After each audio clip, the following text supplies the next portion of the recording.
When Max Enkin led a Canadian delegation to the displaced persons camps of Europe in 1948, he was looking for more than tailors.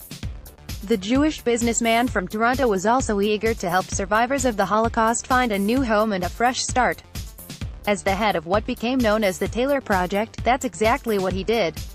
The Tailor Project, formerly known as the Garment Workers Scheme, was an immigration program that brought around 2,000 displaced people from Europe to Canada to work in the clothing industry. More than half were Jewish. It was the first program that permitted large numbers of Jewish adults to immigrate to Canada following the Second World War. It opened the doors, said Larry Enkin, 89, the son of Max Enkin. Slowly but surely Canada began to accept Jews as part of the community. Now, Enkin wants to document the history of these immigrant tailors. He hopes their stories will remind Canadians of the benefits of immigration at a time when it's become controversial. This is an important story for the broader community to appreciate immigration and the value that it has to the Canadian community, said Enkin. The word out with help from Paul Klein, the CEO of Impact Labs. Enkin is trying to locate and contact the children of the tailors who were brought to Canada. We hope to interview the children, because up until now we only know of one survivor who was actually a tailor, said Enkin. It's amazing how much they know about their parents and the knowledge they have about their parents' experience prior to coming to Canada. Here's a photo gallery documenting the history of one Jewish refugee, Bynum Russick, who is believed to have come to Canada as part of the Tailor Project. Klein and Enkin visited the Alex Dworkin Canadian Jewish Archives in Montreal this past January and compiled a list of around 500 names using ship manifests. Due to logistical challenges and privacy concerns, they're not able to track down all of the names. Instead, they're hoping to get the word out and have people reach out to them. They've created a website and social media accounts for the project and are doing their best to drum up publicity. So far, they've contacted at least 10 people. This strategy of creating awareness of this is starting to work, said Klein, whose firm is doing the bulk of the research. What exactly they will do with the information they collect is unclear, Klein said. But they're not short of ideas. The first step is to conduct in-depth video interviews. They will also collect artifacts and historical documents. One model they are looking at is the Shoah Foundation, which has created visual history archive for the stories of Holocaust survivors. Other options are a book or some kind of museum-style exhibit.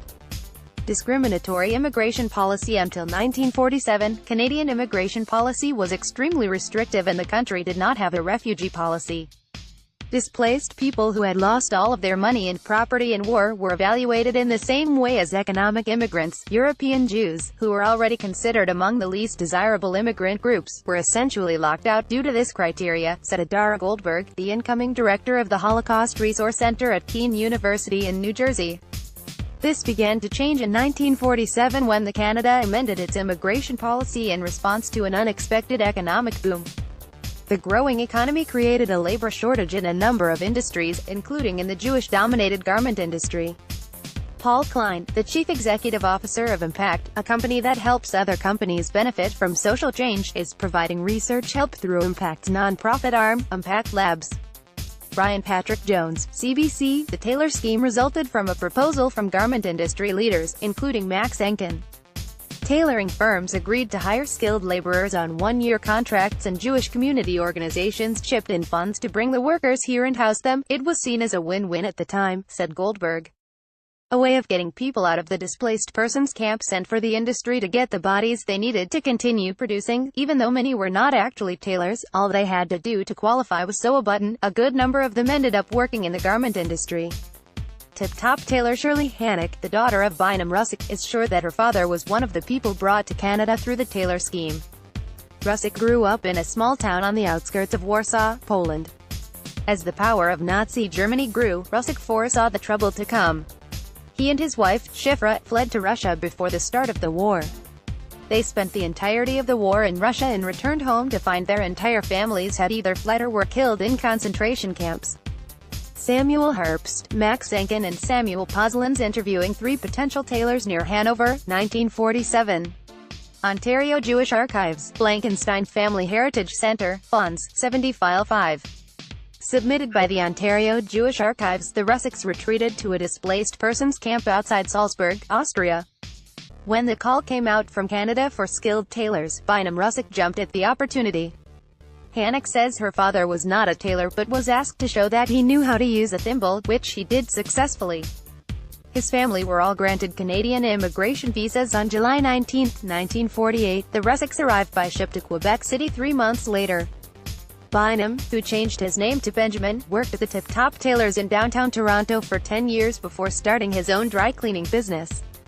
He continued to offer tailoring services for the rest of his working life. Shirley Hannock is pictured here in front of a table filled with historical documents related to her family's move from the displaced persons camps in Europe to Canada. Ryan Patrick Jones, CBC. The journey of Shirley Hannock's family is exactly the kind of story that Enkin is looking to document. It's a Jewish story, but it's a universal story, said Hannock. People having to pull up, leave where they were from, and recreating roots and the help they got along the way. If you or someone you know came to Canada through the Tailor Project, you can visit the website www.tailorproject.ca or email info@tailorproject.ca for more information.